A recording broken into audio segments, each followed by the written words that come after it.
Salut și bine v-am găsit la un nou vlog. Eu sunt Dan și astăzi facem un schimb de jante. Hai să-i dăm drumul. O să punem azi jantele de vară de 90. Uite aici niște jante de pe 16 Michelin Style 156 dacă nu mă înșel, și o să le punem pe mașină. Am văzut că pe weather numai 20 de grade, vine vara, așa că punem și noi jantele de vară. Să mergem acolo la mașină să o scot afară pentru a putea schimba jantele, să filmez fiecare pas în parte, poate vă ajută și pe voi. Ma, ce tanf de căldură! Mamă, e căldură mare. Să vedem dacă și pornește. Ups. Hai să vedem aici, pun 25 de grade, pe cum vedeți. E cald rău afară.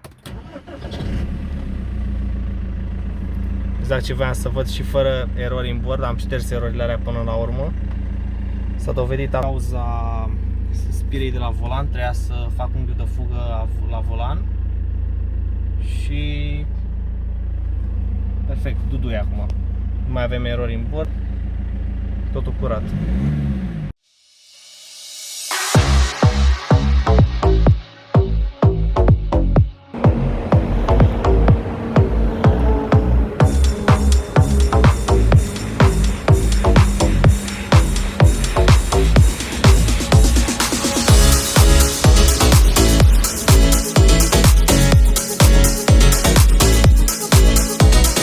Și încă un lucru important de care să am nevoie e ăsta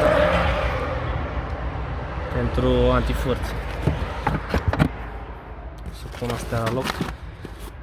Da, am o paletă în mașină pentru că mă joc tenis destul de des.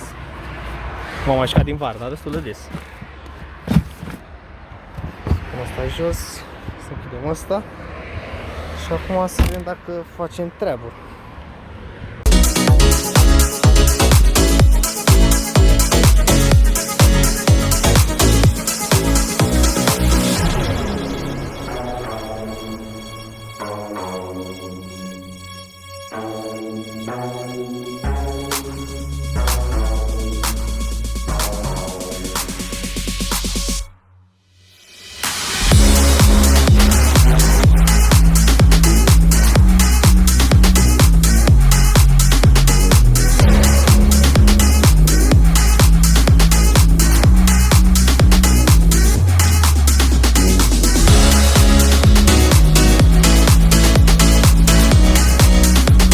Și acum, după ce am dat prezoanele jos, vedeți că nu cade, cauza că s-a coxat aici undeva ceva.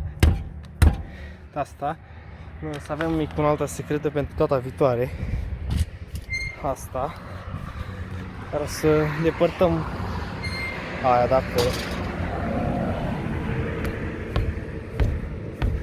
Bă, ești nebun. Poate cade de pe cric. Bă, dar e... Păi, prinsă, bă, ești nebun. Și că mai stăm în prezon. Bă, ești nebun.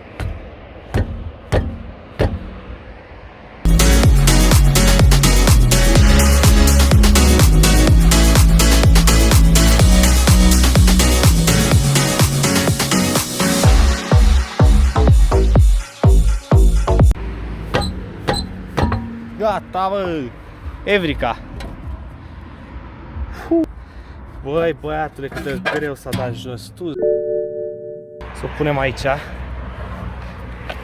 Opa! Stai aici. Și acum, înainte să aducem janta aia, din cauza la asta de aici. Să dăm cu feria asta de sârmă. Vedeți?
obosit un pic, de ce să mint? Sunt negru pe mâini, mai ales pe asta. Dar cred că arată bine totuși. Sunt niște jante BMW Style 156, dacă nu mă înșel. Nu ar fi ele mari pe 18 cum vreau eu, dar are niște cauciucuri bune pe ele. Niște Michelin Privacy 4 și nu mă îndur să le dau jos. Poate la vară cu niște 18.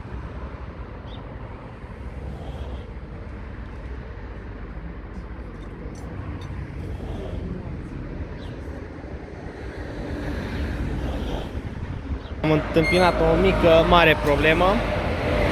Am rupt antifurtul.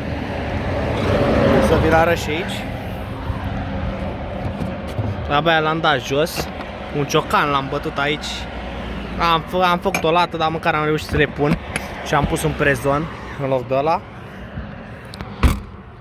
Eu vă mulțumesc că ați urmărit vlogul ăsta până aici. Și dacă ați ajuns până aici, să-mi spuneți voi cum faceți. Schimbați roțile acasă, cum am făcut eu acum, sau vă duceți la vulcanizare. Nu uitați să apăsați și butonul de like, un număr cât mai mare dacă mai vreți vloguri.